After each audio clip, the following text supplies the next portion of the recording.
Who's on dessert duty this year for Thanksgiving? Whoever it is, be sure to add this sweet potato pie recipe to your dessert menus.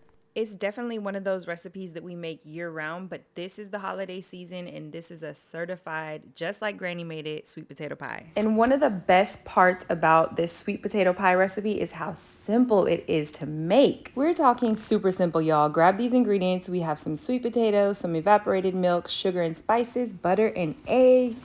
Grab your fork and stab them, babies.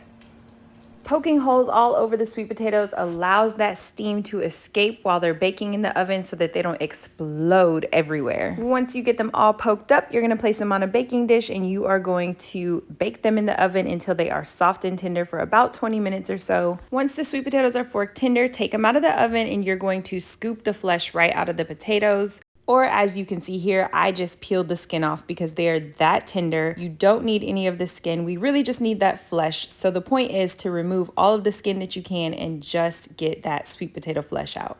Once you get all of that sweet potato into your bowl, you're going to add all of those other ingredients in. We added a couple tablespoons of flour just to help thicken it up a bit. Then you are going to use your hand mixer and you're going to blend everything up until it's nice and mixed and fully combined.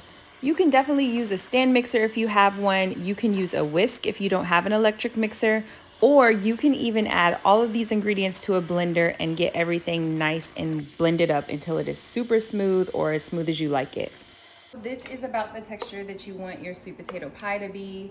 It is not completely smooth. It's gonna have a little bit of texture to it, but once it bakes up, it's gonna smooth up very nice.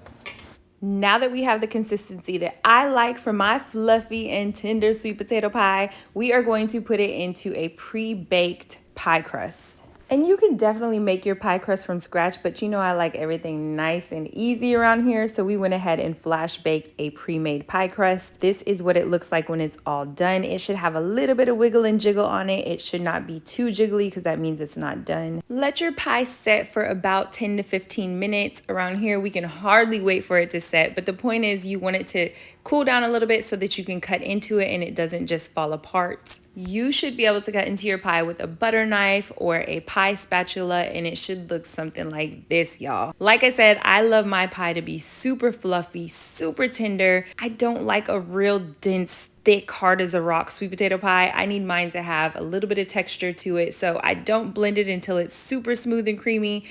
Believe me when I tell you that this is the best sweet potato pie that you've ever had. It is absolutely amazing. This will be the last sweet potato pie recipe that you will ever make, I promise you. The full recipe is linked in the caption at razzledazzlelife.com. Y'all enjoy.